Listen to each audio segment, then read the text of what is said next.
Hey there, everybody. Shel Broadnax here with another episode of Stager Talk, and I'm super excited to talk today with my good friend Judy Weber. How are you? I am so good, Shell. How are you doing today? I'm excellent. I want to share a little bit with everybody else. I know a lot of people in our industry absolutely know who you are, but if you're newer to the industry and haven't been around and seen Judy speak on our webinars and on our stages, Judy is a women's business strategist, and she helps women scale their businesses. And she's a founder and host of a globally ranked Joyful Scaling podcast and the president and founder of Judy Weber Company, a boutique consultancy, kind of gonna mess up my words here today, a boutique consultancy for women in business. She specializes in helping unapologetically ambitious female CEOs scale their business well beyond six figures with simplicity using proven joyful scaling method.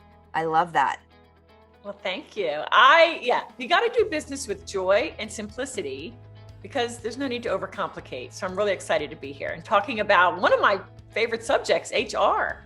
Yeah, HR practices. So also with Judy, with all those creds that I just said and how amazing she is also an attorney and has a specialty in an HR background. So talking about hiring practices, one of the biggest things I think affecting stagers, who especially, now this is, we're going to talk about a bunch of stuff, Judy. So scaling their business, going from small potatoes, singleton, solopreneur, to adding on somebody.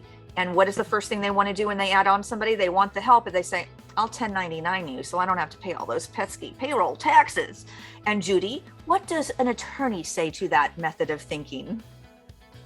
Well, it might sound good in your brain and you might wish it were so, but it's not so. We can't call somebody a 1099 independent contractor, and just because we call them that they are. The law has very specific requirements as to what would differentiate an employee from a 1099 or an independent contractor.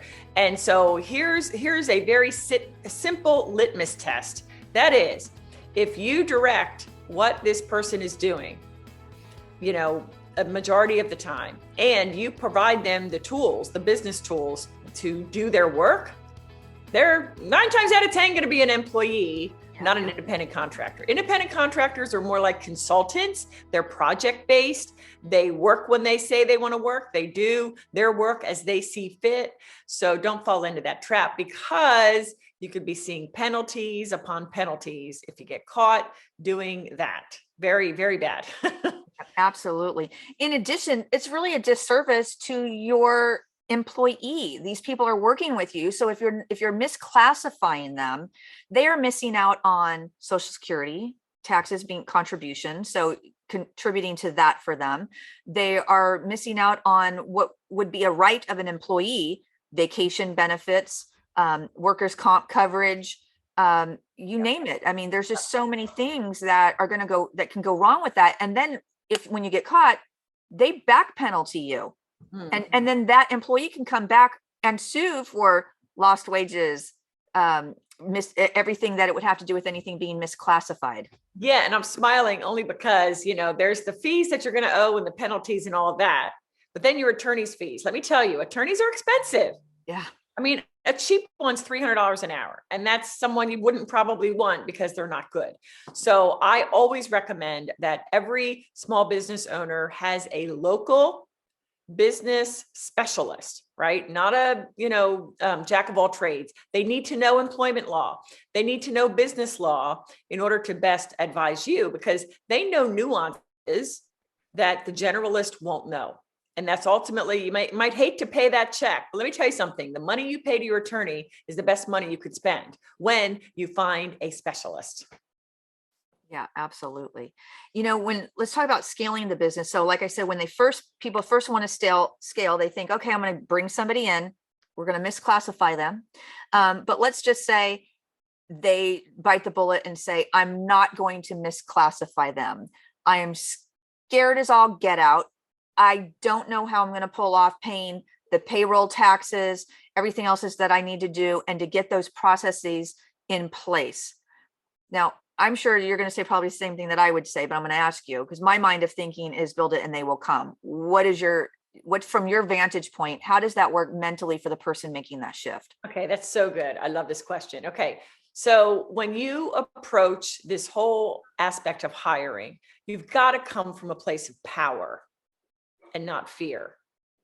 Because when you're afraid and you're like, oh my gosh, can I do this? I mean, there will be some fear the first time you do it, but you can't let that be the controlling emotion. It's got to be from a place of power. I am a CEO, and that's what I do. I help my clients hone their CEO skills, right? Your decision making, your strategic thinking. And so to your point, Shell, you need to kind of look at the business, not only where it is now and the current needs, but look ahead, look at your goals for the year. And then you kind of map out, and it doesn't have to be anything special, an org chart. Okay, here's little me. Now, who do I need where? What tasks need to be done? What skill sets are required? And maybe one person can cover a couple of different things. But the short answer is decide that you know best. Nobody will know better than you as to who and what you need right now. So let's start right there. Yeah, absolutely. Could not agree more. And the mindset too, coming, from a place of power and not fear. I get it, man. It is scary stuff doing big girl stuff. We are women, but we want to say we are women. We are empowered. We can go out and we can make these things happen. And I really am a firm believer of the build it and they will come. I know your business and you personally, you are very, very faith-based. I am faith-based in probably a little slightly different type of way. But the cornerstone of both of us is we believe that the universe, God, will provide, and we have faith in this, that will happen, and we build it, and it's going to come and it's going to happen. Now, that doesn't mean you don't have struggles along the way. Doesn't mean you don't hit an obstacle. Doesn't mean somebody's to throw a wrench in somewhere. Mm-hmm. But those are your building blocks and your foundation to be able to move forward and continue to grow. And just to have the faith that this will all work out as well. Be smart, have your numbers, go by your data, but you've got to have that want on the inside, the drive, the hunger.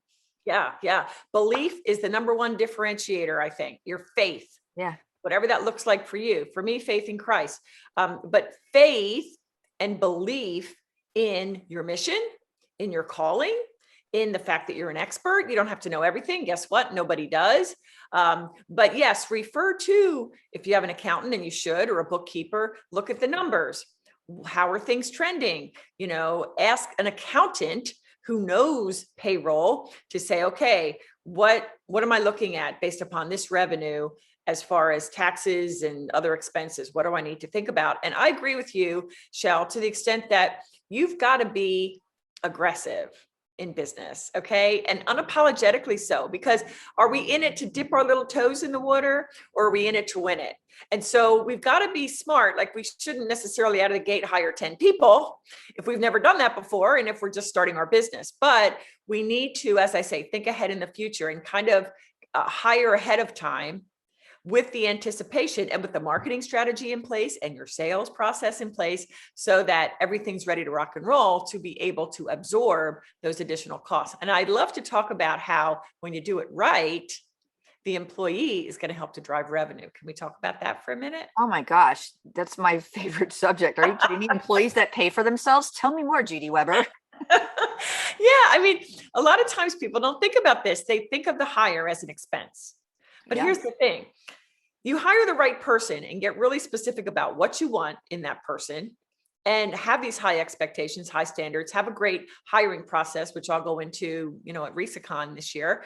But you need to understand that this live body here that will be a part of your business can absolutely drive revenue. And depending on what the role is, will depend on what that looks like. But it starts with you setting the example, setting the pace, and setting the goal. So for example, I would imagine that there are some stagers right now who have a social media manager. Now, I have certain feelings about that. I don't know that it's needed, but I know that so many hate social, so they just delegate it. But a lot of times they just delegate it, and they're paying hundreds and hundreds of dollars a month. They're not even looking at what the so-called expert, social media expert, is doing. They have no expectations set. Hey, I want you to bring in so many leads for me a month. Hey, I want you to grow my following with real people, like people who are my people, my ideal clients, not just anybody. Like you've got to set KPIs, key performance indicators, or goals for your people that will drive revenue, like followers, like leads, like sales consults. Hey, I want you to, if sales, a social media person is doing outbound engagement, then part of their thing should be, I want you to push, and I say that in quotes, I want you to have as a goal so many sales consults booked every week. I mean, if they don't have that, then how are you able to track what they're doing in their work? And really, what is their work doing if you don't have these goals set? Yeah, absolutely. I couldn't agree. I'm very, my whole background in business was always very goal oriented and strategic in nature, because it was sales, collections, things like that. EOM, and EOQ, you just year, you just everything. It's push, push, push, push, push. And with stagers, the same thing. People have to analyze your data of what it is that your actual business is doing. So if you're going to be in CEO mode and you're hiring for all these different positions, you have to be able to judge their performance. And it's perfect when you're putting those goals to it, and they know how many did you call. So if you called 10 and you booked 1, that's a good start. So now let's raise that goal up a little bit. And I always think too, raise your goal slightly higher than what you feel is realistic, slightly higher, just to scare the pants off you a little bit, is what I like to say.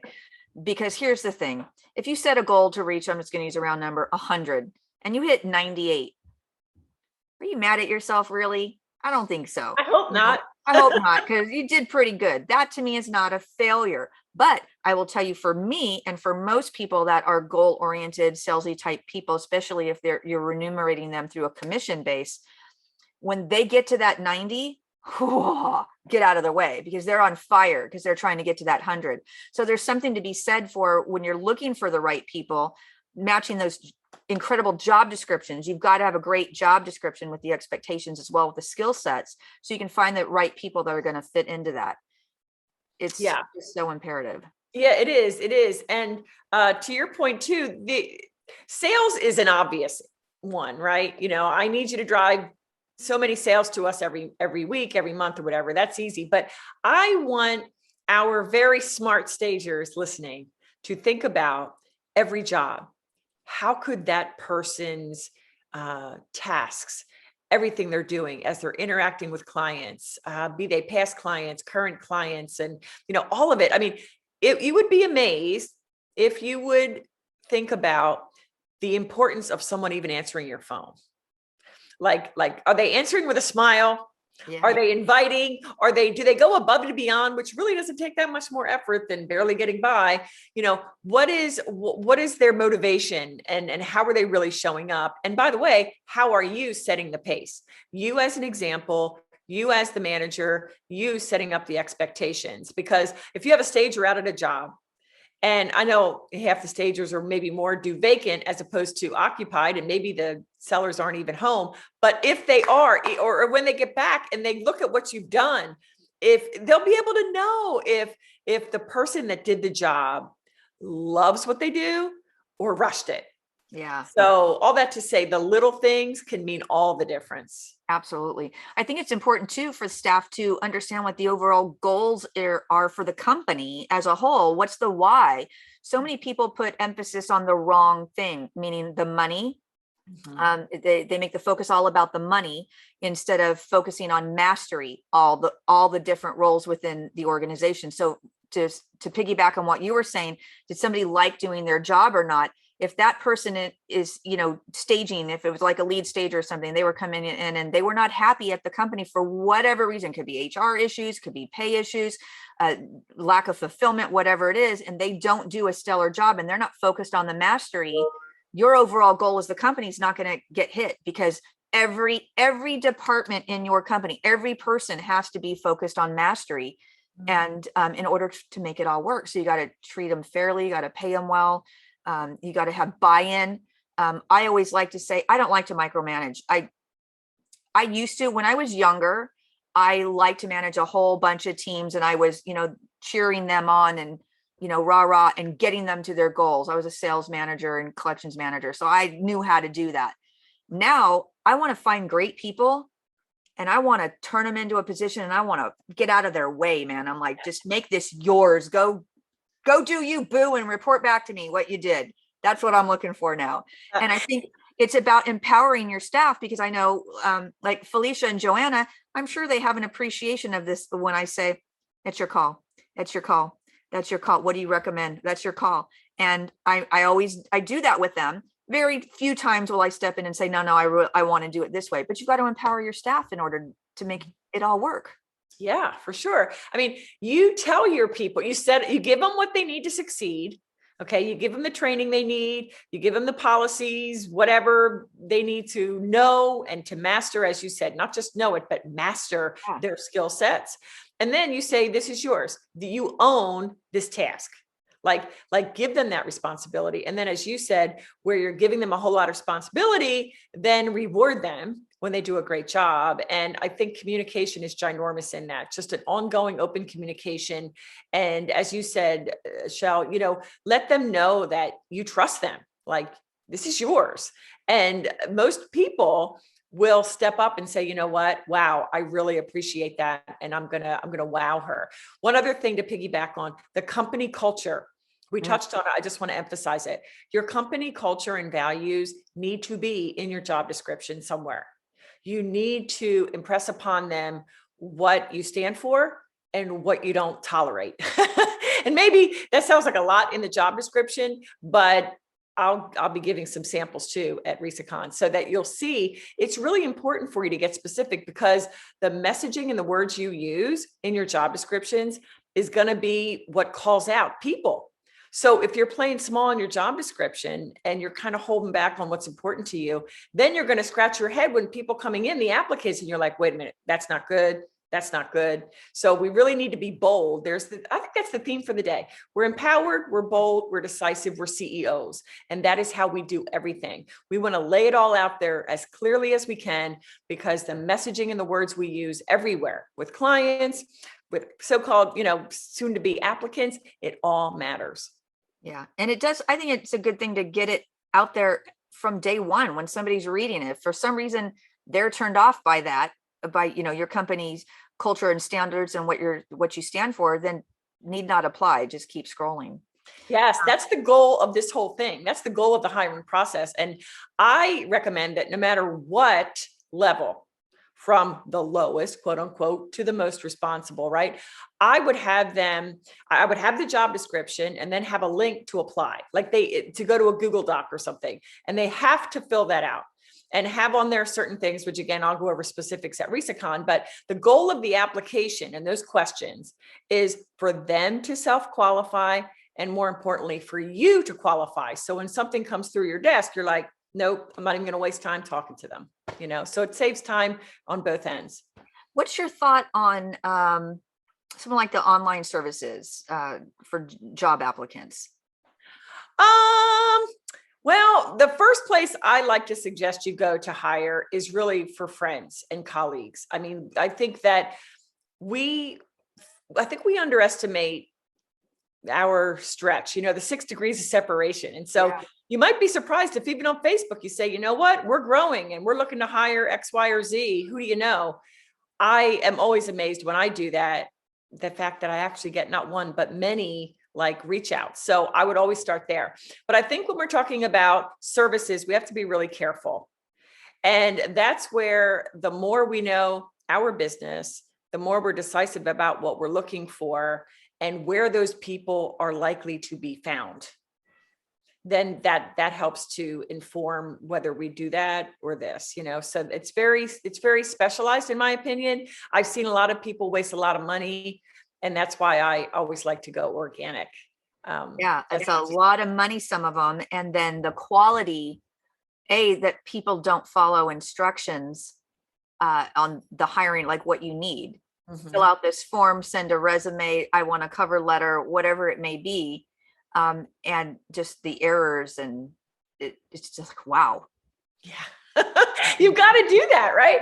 I mean, I do think that you should, in addition to that, now I wonder how you think about this. I like to require on the application to do a short, no more than 3 minutes video as to why you're applying and why you think you're the best one for the job. And that will alone disqualify a bunch because they won't want to do it. And maybe you might say, ooh, not you, Shell, but others listening, they might say, oh my gosh, well, what if a great person would be great, but they didn't want to do the video? Well, that's your call if you want to do it. But again, I'm not making orders or expectations out of a place of, uh-oh, what if?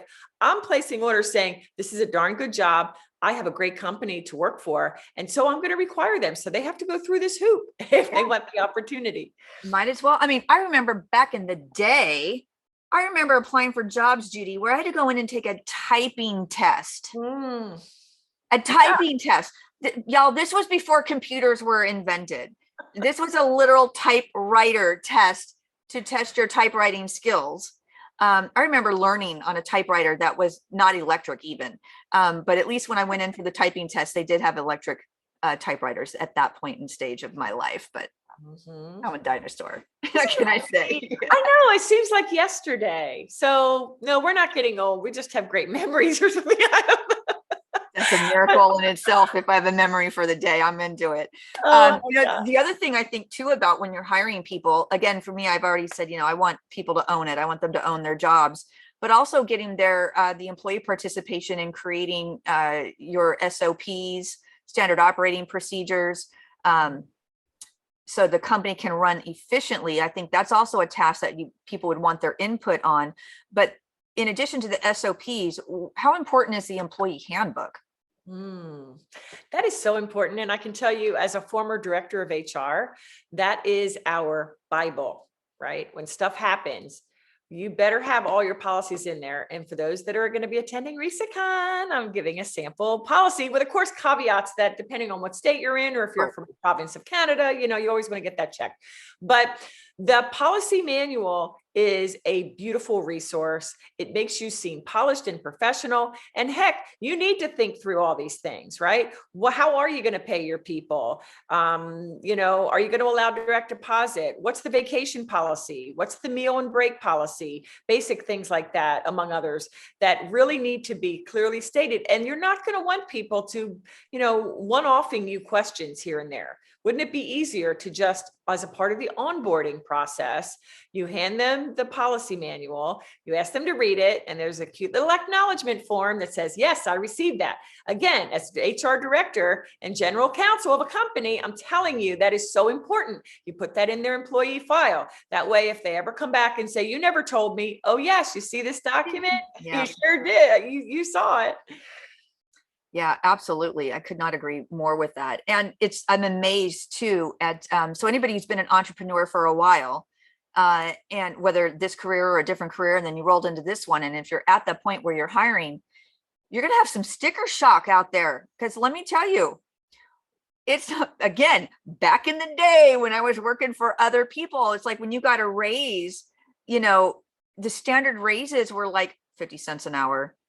It wasn't even about cost of livings and percentages, and everything is just so modernized now. We're going through right now a revamp at HQ, reviewing all of our policies and what we want to do, and making sure that we're treating our team fairly and we're taking care of them, because the great resignation through COVID and, people not going back to work and then people trying to get back on, we want to keep our team happy and healthy. And it's so important. Yeah. And I think that a lot of times people think, well, I only have one person. It doesn't matter. Right. It really doesn't, because, but again, there may be people that are like, I want to keep my business small. Look, I will tell you, I run a sophisticatedly simple business. High ticket, higher premium services, high touch, high level.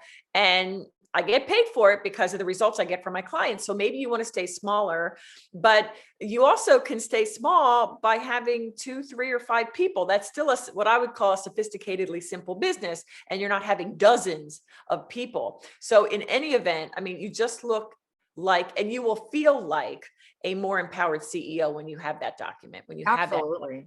And even with just one person, just, an owner and one employee, having the handbook, the employee handbook, handing your standard operating procedures manual, having all those things and your inventory and how you're managing an inventory system.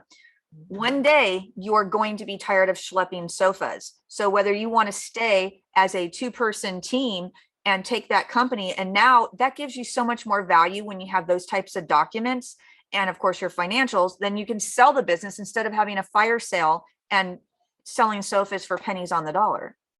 Yeah, that is such a great point. I knew someone who had a related real estate industry, had a real estate team, nearly $1 million in revenue coming in, but the CRM was a mess. She didn't have client lists. Talk about a fire sale.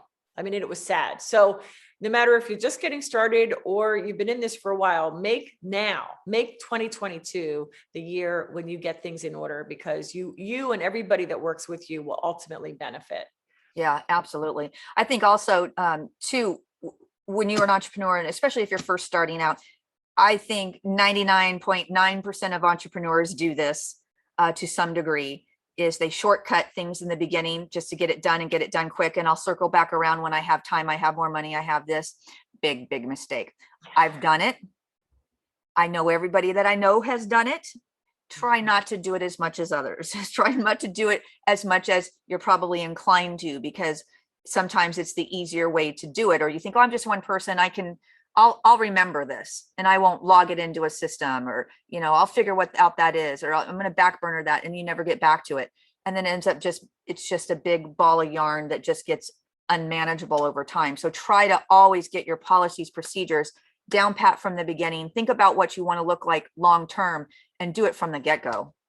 That's a great point. And the analogy of the ever-growing ball of yarn is so good, because we think, just what you said, we think we're going to get to it. We're going to get to it, but the business, God willing, will only grow. And here's what I've done to try to wrap things up so that I don't have that growing ball of yarn. At the end of every day, I give myself 15 minutes to say, okay, what needs to be wrapped up? What did I not get done? And maybe there's an ongoing project that I can't get done that day. Well, I'm going to take pen to paper and I'm going to write what I need to do or something, because what I found is if I don't, some of those longer term projects, we lose track of where we are. Yeah. So, and that's just a total nightmare. So when you can do it scrappily, doesn't have to be pretty, right? If you could just say, you know what, I only have a half an hour, but I'm going to do what Shell says and Judy says, and I'm going to start writing my major policies and whatever. Really, you will thank yourself later for that. Yeah. Just start. It doesn't have to be a PETA project. It really doesn't. It's just one of those things we need to say, you know what, this is the correct thing to do for the company. And that's what we do here, is we do the correct things for our business because it matters. Right. Absolutely. Absolutely. All right. Well, we're at the end of our time. Judy, it is always so great to be able to connect with you. And I'm super excited and very appreciative you're speaking at RESACON this year. Thank you. You are so welcome. And Shel, thank you for the opportunity. I cannot wait to meet all of these wonderful stagers live in Vegas. Absolutely. And if you haven't gotten your ticket yet and you want to check out more about Judy's session, it's HR Best Practices, Hiring and Retaining Top Talent to Optimize Revenue Growth and Stay Legal. Because remember, she's an attorney and she's going to give it to you straight because she wants you to be successful. So resaconvention.com, get your ticket, and we will see you in July. Until next time, happy staging, everybody. Take care.